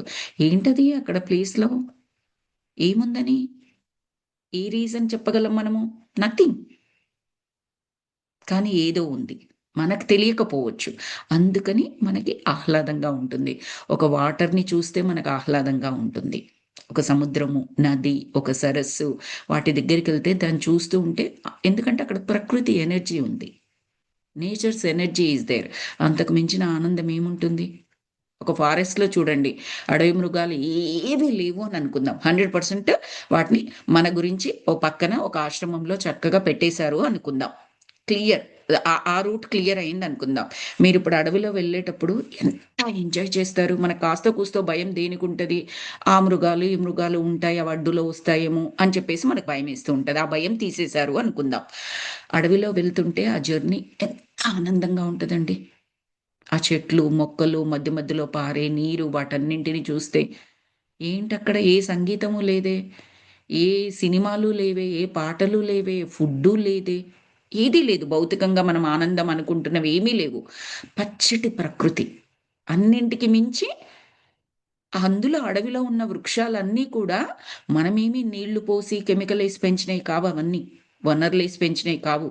వాటంతట అవే ప్రకృతిలో నుంచి వచ్చినయి. ఆ ఎనర్జీ మనకి తోడవుతుంది. అందుకే మన పిఎస్ఎస్ఎంలో ధ్యానము, జ్ఞానముతో పాటు ప్రకృతి విహారం అనేది కూడా అత్యంత ప్లేస్‌నిచ్చారు. అత్యంత ప్రాముఖ్యతనిచ్చారు. ఎక్కడ ఉంటే అక్కడ మీరు ఒక చిన్న కుగ్రామంలో ఉన్నారు. ఒక కొండ ప్లేస్ ఉంది. ఉంటుంది కదండీ! ఊరు బయట కొండలు అలా ఉంటాయి చూడండి. చిన్న కొండలు అనమనుకోండి. గుట్టలు అంటాం మేము. ఆ చుట్టుపక్కల ప్లేస్ అంతా కూడా మనకి నిర్మానుష్యంగానే ఉంటుంది most of the time. Right?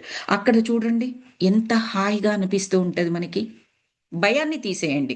ఎవరూ లేరు కాబట్టి భయం ఏర్పడతది చూడండి. అవన్నీ పక్కన పెట్టేద్దాం. అవి తీసేసి గమనించండి. ఎంత ఆహ్లాదంగా ఉంటుంది. సో, ట్రెక్కింగ్ చేయమని చెప్తారు. ఎంత కుదిరితే అంత. దగ్గరగా ఉన్న ఈ ప్రకృతి విధానపు ఆ ప్లేస్‌లు ఏవైతే ఉంటాయో అక్కడికి వెళ్లి కాసేపు కూర్చోండి. కాసేపు ధ్యానం చేయండి. చాలా ఇంతలు ఎనర్జీ పెరుగుతదనమాట అక్కడ. అది చాలా చాలా ఎక్కువగా ప్రమోట్ చేశారు పత్రిజీ గారు. జీకే సార్ కూడా చెప్తారు. అండ్ జీకే సార్ ప్రకృతి విహారంతో పాటు ఆనందో బ్రహ్మ అని చెప్పేసి, ఎందుకంటే మనం అందరము సొసైటీలో ఉన్నాము. రకరకాల మన పనులు మనకు ఉంటాయి. మన ఆర్టిస్టిక్ స్కిల్స్ మనకుంటాయి. వాటిని ప్రదర్శించే ప్రక్రియ ద్వారా కూడా మనస్సు ఉల్లాసాన్ని పొందుతుంది. మనస్సు అంటే లోపట ఆత్మ ఆనందాన్ని పొందుతుంది. కళలు అవేవైనా కానివ్వండి. వంట దగ్గర నుంచి మొదలు పెట్టుకోండి. ముగ్గులు వేయడం దగ్గర నుంచి మొదలు పెట్టుకోండి. గోరింటాకులు పెట్టుకోవడం దగ్గర నుంచి పెట్టుకోండి. ప్రతి ఒక్కటి కూడా చేస్తున్నప్పుడు ఎంతో ఆనందంగా అనిపిస్తూ ఉంటది. ప్రకృతి రిలేటెడ్‌వి గమనించండి మీరు. సహజ సిద్ధమైనవి. ఇప్పుడు ఒక నెయిల్ పాలిష్ పెట్టుకుంటున్నారు. అంతే ఆనందం దొరుకుతుందా గోరింటాకు పెట్టుకున్నప్పుడు అంటే, నేనైతే నా అభిప్రాయం అయితే దొరకదు అనే చెప్తాను. Because chemicals are there that will irritate your energies. గోరింటాకులో సహజ సిద్ధమైన ఆకులో ఎలాంటి కెమికల్సు లేవు. చల్లగా బాడీ కూల్ అవుతుందని చెప్తారు. ఎందుకు ఈ ఆషాఢ మాసంలో గోరింటాకు ఎందుకు పెట్టుకుంటారంటే వేడి కదండీ! ఆ వేడిని రిలీజ్ చేయడానికి కూల్ అయిపోతుందట. అందుకని పెట్టుకుంటారంట. అదొక పండగలాగా చేసుకుంటారు. చూడండి ఎంత చక్కటి విధానాలున్నాయి మనకి. సో, ప్రకృతిలో నుంచి పుట్టినవి. ప్రకృతి ద్వారా ఉన్నవి ఏవైతే మనకు ఉన్నాయో వాటిని ఎంత కుదిరితే అంత ఆస్వాదించొచ్చు. ఏదీ లేదు. చెప్పులు లేకుండా ఇంటి ముందర బయట అంటే బయట వాతావరణంలో నేను చెప్పేది. యూఎస్‌లో ఇంట్లో వాతావరణం అంటే కంప్లీట్‌లీ పకడ్బందీగా ఉంటుందనమాట. ఒక చక్కటి సుఖం, సంతోషాలతో కూడిన జైలు గోడల్లాగా. ఎందుకంటే ఏసీతో కదా జీవిస్తామిక్కడ. బయటికెళ్తేనే ఫ్రెష్ ఎయిర్ అనేది ఉంటుంది మనకి. సో, బయటికి వెళ్ళి చక్కగా చెప్పులు విడిచేసి కాళ్ళతో ఆ భూమిని స్పర్శించండి. దాని ద్వారా కూడా చాలా ఎనర్జీ వస్తుంది. గ్రౌండింగ్ ఇది రీసెంట్‌గా ఒక న్యూరో సైంటిస్ట్ ఇంటర్వ్యూలో షీ ఈస్ అమేజింగ్ అండి. తను చెప్పారు. మీరు మార్నింగ్ 5 మినిట్స్ ధ్యానం చేయండి అని చెప్పారు. అతను క్వెషన్ అడిగారు. ఇంటర్వ్యూ చేసే అతను క్వెషన్ అడిగారు. తర్వాత మీకు ఏది కుదరదు. జస్ట్ చెప్పులు విప్పేసి గ్రౌండింగ్ అని. తను ఇంగ్లీష్ అండ్ హిందీలో మాట్లాడారు. జస్ట్ అలా నడవండి. ఇంట్లో కూడా చెప్పులు వేసుకోవడం మొదలుపెట్టాం మనం. ఒకప్పుడు బయట చెప్పులు వేసుకొని బయటే వదిలేవాళ్ళము. రకరకాల కారణాలకు మనం ఇంట్లో కూడా చెప్పులు వేస్తూ ఉన్నాం. నో. పాదాలు అనేవి ఆ గ్రౌండ్‌కి స్పర్శ తగలాలి. ఎన్నో చక్రాలు ఉంటాయి. చక్రాలంటే శక్తి కేంద్రాలు. మన బాడీలో చాలా ఉంటాయి. ఒక 7 చక్రాలు చాలా ప్రాముఖ్యమైనవి, పేరు వచ్చినవి అనుకోండి. బట్ అవి కాకుండా చాలా శక్తి కేంద్రాలుంటాయి. అవన్నీ టచ్ కావాలి. ఆ బయట నడిచే నడక కూడా ధ్యానంతో సమానం అని చెప్పారామె. She is neuroscientist. అంటే శాస్త్రజ్ఞానం కూడా దాన్ని సపోర్ట్ చేస్తుంది. సపోర్ట్ చేయాలి తప్పదు. దానికి శాస్త్రజ్ఞులకు అర్థం కానంత వరకు సపోర్ట్ చేయకుండా ఉంటారు. కానీ ఫైనల్‌గా వాళ్ళు అర్థం చేసుకోవాలి. వాళ్ళు సపోర్ట్ చేయడం కాదు. వాళ్ళు అర్థం చేసుకోవాలి. వాళ్ళు అర్థం చేసుకున్న తర్వాత అది సపోర్ట్ చేస్తుంది అని మనం అంటున్నాం. అంతే. It is the fact. వాళ్ళకి అర్థం కాకపోవడం వల్ల వాళ్ళు ఒప్పుకోవట్లేదు. అర్థమైన మరుక్షణం ఒప్పుకొని తీరాల్సిందే. ఇంకొక మార్గమే లేదు. బికాజ్ అది సత్యం. సో, ఇప్పుడు వాళ్ళకలాంటి శంబలని ఆ ఎక్స్‌పీరియన్సెస్ ఏదైతే ఉందో, ఆ ఆనందంతో తిరుగు ప్రయాణం చేస్తున్నారనమాట. అది ఒక స్వప్నం, మధురమైన స్వప్నం, ఊహల్లో నిలిచిపోయిన స్వప్నం అని చెప్తున్నారు. ఒక్క నిమిషం సిస్టర్స్.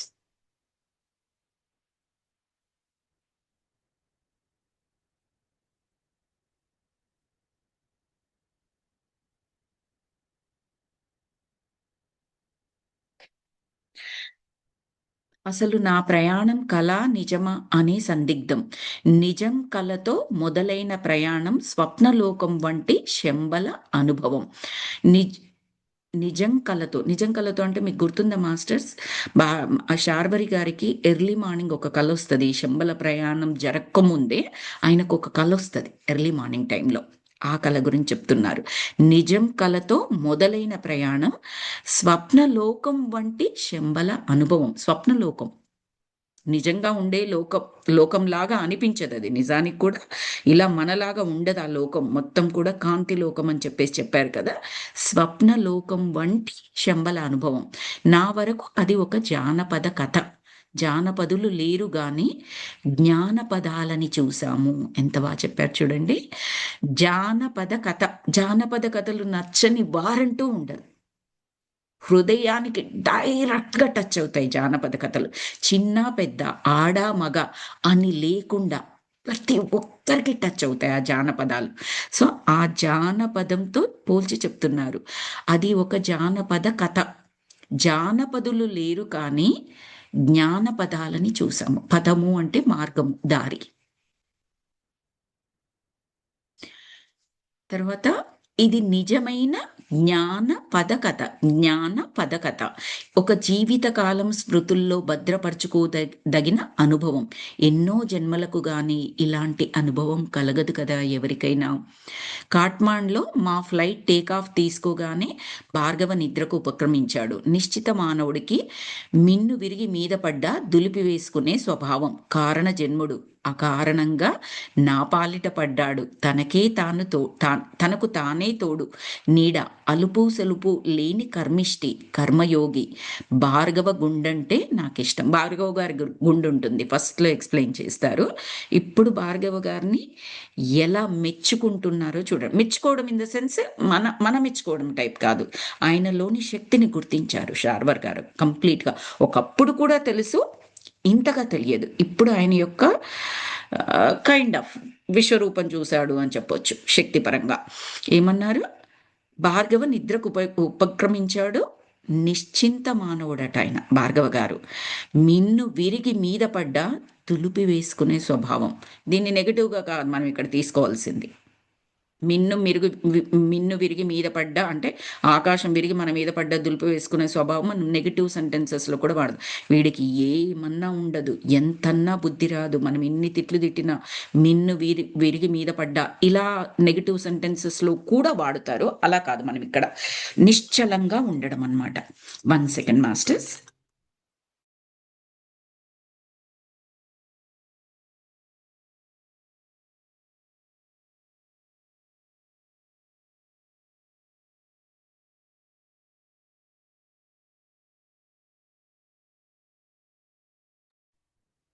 Sorry masters. సో కారణ జన్ముడు, మిన్ను విరిగి మీద పడ్డా కూడా ఆయనలో ఏ చలనము ఉండదు, అంత నిశ్చలంగా ఉండగలడు. తనకు తానే తోడు, అతనికి ఎవరు తోడు అక్కర్లేదు భార్గవ గారికి. తనకి తానే తోడు నీడ, అలుపు సులుపు లేని కర్మిష్టి. ఈయన అదృష్టవశాత్తు ఈయన పాలిట పడ్డాడట. నా పాలిట పడ్డాడు అంటే నాకు దొరికాడు అని మనం పాజిటివ్ మీనింగ్ ఇక్కడ తీసుకోవాల్సింది. అలుపు సులుపు లేని కర్మిష్టి కర్మయోగి అంటే కర్మలు చేస్తాడు, బట్ దేని కొరకు? యోగం కొరకే. యూనివర్స్తోని యోగం కొరకే వాళ్ళని కర్మయోగులు అంటారు. పని చేయకపోవడం యోగితత్వం యోగత్వం కాదండి. కర్మయోగులు ది బెస్ట్ అన్నమాట. అదే విధానం ఇప్పుడు పత్రిజీ గారు మనకు చెప్పేది. మనందరం హ్యాపీగా మన లైఫ్లో ఏవైతే జరుగుతున్నాయో చక్కగా జరుపుతూనే, మన సనాతన ధర్మంలో కూడా కర్మయోగి అన్న పదమే ఉంటుంది, ఈ విధంగానే వెళ్ళాలి అని చెప్తారు. సో ఆ కర్మలు చేస్తూనే వాటి యొక్క ఫలితాన్ని ఆశించకుండా, ఫలితం గురించి ఆలోచించకుండా దాని మీదే దృష్టి పెట్టి వెళ్ళినప్పుడు ఏమవుతుందంటే కర్మల ఫలితం మనకేమీ అంటదు. అంటే శారీరక స్థితిలో ఉండమప్పుడు ఆత్మస్థితిలో ఉన్నట్టు. అది యోగ సాధన వైపు ఆ దారిలో పయనిస్తున్నట్టుగా లెక్క. ఇంతకుముందు చెప్పారు కదా, నిత్య నైమిత్తికాన్ని యోగాన్ని రెండింటినీ కలపడము అని చెప్పేసి. కర్మయోగి చేసే పని అది. భార్గవ గారు కర్మయోగి, అన్నీ చేస్తూ ఉన్నారు ఆయన, అన్నీ కూడా కర్మయోగి లాగానే. తర్వాత భార్గవ గుండు అంటే నాకు ఇష్టం. గుండు తలపైన ఆయనకు జుట్టు ఉండదు, సో గుండు అంటే నాకు ఇష్టం. అతను గుండ్రటి యోగి, గుండు యోగి. పలకరించి కబుర్లు చెప్పాలని ఉంది, సన్నగా గురక తీస్తున్నాడు. మళ్ళీ మొదలుపెట్టాడు మన శార్వరి గారు కామెడీ అంతా. గుండ్రటి యోగి, గుండు యోగి, పలకరించి కబుర్లు చెప్పాలని ఉంది. ఆయన పడుకున్నాడు పాపం, లేపి కబుర్లు చెప్పాలని ఉందట ఈయనకి. సన్నగా గురక తీస్తున్నాడు. విమానాశ్రయంలో మా కోసం భార్గవ కోసం చాలా మంది పూలదండలతో వచ్చారు. చూడండి ఎంత వినయమో. మా కోసం అని చెప్పి నేనెంత భార్గవ గారి ముందు అన్న టైప్లో, అంటే ఆయన శక్తిని ఎక్కడ కూడా తగ్గించలేకపోతున్నాడు. మా కాదు, భార్గవ గారి కోసం పూలదండలతో వచ్చారు స్వాగతం చెప్పడానికి. నాకంత సీన్ లేదు, నా కోసం ఎవరూ రాలేదు. భార్గవ స్వర్గాన్ని జయించిన వీరుడైనాడు వాళ్ళ దృష్టిలో. తెలియకుండా పబ్లిసిటీ చేసుకోవడం భార్గవకు రాజకీయ మిత్రుల వారసత్వం. 25 కార్లలో మా ప్రయాణం సాగింది, ట్రాఫిక్ జామ్. అంటే మళ్ళీ చెప్పాడు ఆయనకి ఎంత పలుకుబడి ఉంది, మనకు ముందరే చెప్పారు. ఆ పలుకుబడి గురించి ఇప్పుడు కూడా చెప్తున్నారు. కానీ ఇవన్నీ చేసినప్పటికి కూడా హీజ్ ఏ కర్మయోగి. అన్నీ కూడా ఆ యోగ సాధనలో భాగమే అన్నమాట. సో 25 కార్లలో ప్రయాణం సాగిందట. అంటే వెనక ముందు కార్లు వస్తాయి చూడండి, ఎస్కార్టింగ్ కార్స్ ఉంటాయి కదా, అలాగా. తన అంతఃపురం దగ్గర కారు దిగి, రేపు అభినందన సభ ఏర్పాటు చేశారట, రెడీగా ఉండండి గురూజీ అన్నాడు. ఎవరన్నారు? భార్గవ గారు మన శార్వరి గారిని గురూజీ అని పిలుస్తారు తెలుసు కదా. మన శార్వరి గారికి ఏమని చెప్తున్నారంటే, రేపు అభినందన సభ ఉందట, రెడీగా ఉండండి చెప్పేసి చెప్పారు. ఎందుకు అభినందన సభ? ఏం ఘనకార్యం చేశామని అని అడిగారు శార్వరి. ఏం ఘనకార్యం చేసింది అది రేపటికి వాయిదా వేద్దాం అని చెప్పారు భార్గవ్ గారు. ఈయన క్వశ్చన్కి ఆన్సర్ చేయకుండా చూద్దాం, రేపు చూద్దాంలే ఏం ఘనకార్యం చేశామో అది చూద్దాం, దానికి రేపటికి వాయిదా వేద్దామని చెప్తున్నారు. నేను మా ఆశ్రమానికి వెళ్ళాను. అన్ని పత్రికలు వారం రోజులుగా మా శంబల యాత్రని కవర్ చేశాయి. కొన్ని పత్రికలైతే బ్యానర్ హెడ్డింగులు పెట్టాయి. పెద్ద పెద్ద ఫోటోలే వేశారు. ఈ కవరేజ్ ఎట్లా జరిగింది? మా టూర్ ఫోటోలు ఎవరు పంపారు? మేమెక్కడా ఫోటో తీయలేదే. అంతా భార్గవ మహత్యం. పగలంతా టీవీ, వాళ్ళ హడావుడి, ఇంటర్వ్యూలు. ఎగ్జాక్ట్లీ మనకు కూడా ఇదే క్వశ్చన్ వస్తుంది. వీళ్ళు వెళ్ళింది, వీళ్ళ అనుభవాలు ఎక్కడ ఫోటోలు తీశారు, ఎక్కడ పబ్లిసిటీ చేసుకున్నారు, ఎక్కడా లేదే. మరి ఇదంతేంటి, ఈ గ్యాంగ్ అంతేంటి, ఈ ఎస్కాటింగ్ ఏంటి, ఇన్ని పూలదండలేంటి, ఈ పబ్లిసిటీ కదా. సో ఏమని చెప్తున్నారు సింపుల్గా, ఇదంతా భార్గవ మహత్యం, ఆయన యొక్క శక్తి. సింపుల్. ఆయన ఏమి ఫోటోలు అవన్నీ తీసి వాట్సాప్లో పంపించి మేము పలానా డే వస్తున్నాం, పూలదండలు రెడీ చేయండి, పబ్లిసిటీ ఇవ్వండి, పేపర్లు అలా అని కాదు ఇక్కడ. ఆయన గొప్పతనం, పూల పరిమళం ఉంది, అది దాస్తే దాయబడుతుందా అండి? ఎంత దూరం వరకు వెళ్ళాలో అంత దూరం వరకు వెళ్తుంది అది. మనం ఒక కవర్లో పెట్టినా కూడా దాని పరిమళం ఎక్కడ దాయబడదు. కొద్దో గొప్ప బయటకు వస్తుంది, ఎంత పెట్టాలి అనుకున్నా కూడా, ఎంత దాచిపెట్టాలి అనుకున్నా. అలాగే వారి శక్తి. నిజంగానే నేను స్వర్గం వెళ్ళి వచ్చానా? ఈయనకు అనిపిస్తుంది. ఎందుకంటే టీవీ వాళ్ళ హడావుడి, ఇంటర్వ్యూలు అవన్నీ అంట. సో మర్నాడు పేపర్ల నిండా మా ఇంటర్వ్యూలే వచ్చాయి. సాయంత్రం అభినందన సభకు వెళ్ళడం ఇష్టం లేదు. ఎందుకంటే ఈయన వాటన్నింటిని పెద్దగా ఇష్టపడతాడు అన్నట్టుగా ఎక్కడా చెప్పలేదు. ఈయన ప్రైవేట్గా ఉంటాడు, ఆయనంతటా ఆయనగానే ఉంటాడు. అయినా తప్పదు, ఆశించని పబ్లిసిటీ, చచ్చినట్లు ఒప్పుకోవాల్సి వచ్చింది. అంటే ఆ పబ్లిసిటీ ఆ విధంగా ఈయన ఎప్పుడు కోరుకోడు, కాకపోతే ఇంకక్కడ చేయాల్సి వచ్చింది. అది కూడా కోపంగా అని మనం అనుకో అక్కర్లేదు. జస్ట్ ఆయన వ్యక్తిత్వాన్ని ఇక్కడ చెప్తున్నాడు. నేను రెడీ అవుతుండగా ఫోన్ మోగింది. హలో గురూజీ, భార్గవ హియర్ అని చెప్పేసి అన్నారట అవతల నుంచి. చెప్పండి మహాశయ, ఏమిటి ఆర్భాటం అని అడిగారు శార్వరి. జోక్ కాదు గురూజీ, నిజం, పచ్చి నిజం, చేదు నిజం అని చెప్పేసి చెప్పారు. ఏంటట ఆ నిజం అని అడిగారు శార్వరి. ఒకసారి మీరు మా ఇంటికి రావాలి, వెరీ అర్జెంట్ అని చెప్పారు. అంటే బడలికగా ఉంది భార్గవ అని అన్నారు శార్వరి. నో ఛాన్స్, మీరు వెంటనే వస్తున్నారు అని ఫోన్ పెట్టేశాడు భార్గవ. వెళ్ళక తప్పలేదు. గేటులో ఎదురై శివాని కనిపించడం లేదు గురూజీ అని అన్నారు భార్గవ. పుట్టెడు దుఃఖం గుండెల్లో నుంచి పొంగుకొస్తోంది. దేవుడిచ్చిన కూతురని ఎంత మురిసిపోయాడు, బాధ అనిపించింది. నిజమా అని అడిగాను నేను. శార్వరి అడిగారు. నిజమా? నిజమా అన్నారనా? ఒట్టు, శంబల మీద ఒట్టు గురూజీ అని చెప్పారు భార్గవి. కళ్ళు తుడుచుకున్నాడు. నిజంగానే దుఃఖం ఆపుకోలేకపోతున్నాడు. ఎట్లా జరిగింది భార్గవ అని అడిగారు శార్వరి. ఏమో గురూజీ, మనం వెళ్ళిన రోజునే తను మాయమైందట, ఎవరికీ చెప్పలేదట. అంటే పోలీస్ రిపోర్ట్ ఇవ్వలేదా ఎవరు ఇక్కడ అని అడిగారు శార్వరి. ఏం ప్రయోజనం, అసలు ఆ అమ్మాయి ఎవరంటే ఏం చెప్పను నేను అని అన్నారు భార్గవ. కాలికి తగిలిన దాన్ని మెడలో వేసుకున్నట్లయింది గురూజీ అని అన్నారు భార్గవ. అయ్యో, మరి వరూదిని అని చెప్పేసి అన్నారు శార్వరి. ఒరీదిని ఎవరు గురూజీ అని అడిగారు శార్వరి. అంటే అదే భార్గవ, దేవుడు పంపిన సితార అని అన్నాను నేను. ఎందుకంటే మీకు గుర్తుందా, ఒరేదిని అన్న పదం వాడతాడు మొదట్లో. ఈ ఈ అంటే ఈ పాప ఎవరు తెలియదు కదా, జస్ట్ అక్కడ ఎక్కడో దొరికింది మానస సరోవరం దగ్గర 18వసారి అయిపోయిన తర్వాత అని చెప్పినప్పుడు మన భార్గవ గారు మొదటి నుంచి కూడా చిలిపి, రైట్. ఆయన ఏమన్నారు, ఏమో ఈయనకు ఒక వరూదిని ఉందేమో, పెళ్లి కాలేదు, భార్గవ సన్యాసి, అదంతా తెలుసు. కానీ ఈయన వరూదిని ఉందేమో, వారిద్దరి పాపనేమో, భార్గవ్ గారు వరూదినికి సంబంధించిన పాపనేమో శివాని అని చెప్పేసి మళ్ళీ ఆ జోక్ ఏం చేస్తున్నారంటే ఇక్కడ, మరి పాప లేదు కదా, వరూదిని సంగతి ఏంటి అని అడుగుతున్నారు. అంటే ఆయనకు టక్కున పాపం ఈయనంటే ఎప్పుడు కామెడీ జోన్‌లో ఉంటారు. భార్గవ గారు ఏమన్నారంటే, "వరుదిని ఎవరు?" అని అడిగారు. అంటే అదే దేవుడు పంపిన సితార మీ గురించి అని చెప్పేసంటే, అంత దుఃఖంలో కూడా భార్గవ గారు నవ్వారట ఆ జోక్‌కి. ఆమె ఉంది నా రాక కోసం ఎదురు చూస్తోంది అని చెప్పేసి భార్గవ గారు ఆయన కూడా దానికి జత చేశారు. ఆ కామెడీకి ఈయన కూడా జోడించారనమాట. కౌంటరేశారు. ఆమె ఉంది నా రాక కోసం ఎదురు చూస్తుంది. అది కామెడీ అనుకోవచ్చు.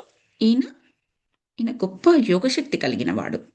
సో, ఈయన అన్నంత మాత్రం చేత కూడా అది అయ్యే ఛాన్స్ ఉంటుంది. అలా కూడా మనం అనుకోవచ్చు. ఉన్నారు అన్నట్టుగా కూడా అనుకోవచ్చు. అయితే ఏమిటి కథ అని అడిగారు శార్వరి గారు. మేము పెళ్లి చేసుకుందామని నిర్ణయించుకున్నాము. ఈరోజే మా రిజిస్టర్ మ్యారేజ్. మీరు వచ్చి సంతకం పెట్టి మమ్మల్ని ఆశీర్వదించాలి అని అన్నారు భార్గవ. అంటే అనుకుంటూ ఘోరంగా సిగ్గుపడిపోయాడట. అట్లా చెప్పండి. అందుకా అభినందన సభ. బాగుందయ్యా భార్గవ అని అన్నారు శార్వరి. అంతేనంటారా గురూజీ అని అన్నారు భార్గవ. శంబల నీకు కలిసొచ్చింది భార్గవ అని అన్నాడు శార్వరి. అభినందించక తప్పలేదు. మన భార్గవ కదా అని చెప్పేసి శార్వరి గారు అంటూ శతమానం భవతు అని ముగించారండి ఈ చాప్టర్ని, శంబల బుక్ని. ఇక్కడ చెప్పి మళ్ళీ మనకి ఉంది ఆ కథ కూడా ఉంది అన్నట్టుగా మనకి జస్ట్ ఇది అయిపోయింది అన్నట్లు కాదు, ఇంకా ఉంది శంబల ప్రయాణం అన్న టైప్లో చెప్తున్నారనమాట. చివరిలో చక్కగా అంటే చాలా లైటర్ వేలో ఆయనకు అక్కడ పెళ్లి జరుగుతుంది, రిజిస్టర్ మ్యారేజ్ జరుగుతుంది అని కాదు, ఈయన కామెడీ టైమింగ్కి ఆయన కూడా కౌంటర్లు వేస్తూ ఈరోజు అభినందన సభ కాదు రిజిస్టర్ మ్యారేజ్ అన్న టైప్లో అలా సరదాగా చెప్పారనమాట.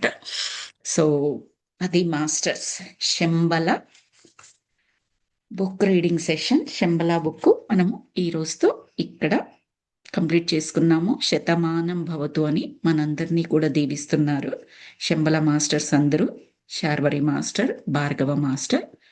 Thanks to all of them. Thanks to all the Shambhala masters, all the llamas, and అలాగే తారాదేవి గారు, భార్గవ గారు, శార్వరి గారు, అండ్ మనకు ఈ బుక్ని రెఫర్ చేసిన ఆ యూనివర్స్ వారందరికీ కూడా హృదయపూర్వకమైన ధన్యవాదాలు. అలాగే ప్రకృతిలోని శక్తులన్నింటికీ కూడా, విశ్వమాత, ప్రకృతి మాత, వారందరికీ, భూమాత, వారందరికీ కూడా హృదయపూర్వకమైన ధన్యవాదాలు తెలియజేసుకుందాం. అలాగే ఈ జూమ్ టెక్నాలజీకి మనకు ఆల్మోస్ట్ 29 సెషన్స్ కదా ఈరోజు. ఇప్పటి వరకు గ్రూప్లో అంటే ఈ సెషన్లో పాల్గొంటూ చక్కటి గ్రూప్ ఎనర్జీస్ని అందిస్తున్న పార్టిసిపెంట్ మాస్టర్స్ అందరికీ కూడా హృదయపూర్వకమైన ధన్యవాదాలండి. అలాగే కొంతమంది క్లాసెస్లో జాయిన్ కాలేకపోతున్నారు, బట్ ఆడియో బుక్ వింటున్నారు వారందరికీ కూడా ధన్యవాదాలండి. Thank you so very much. Let me start the recording.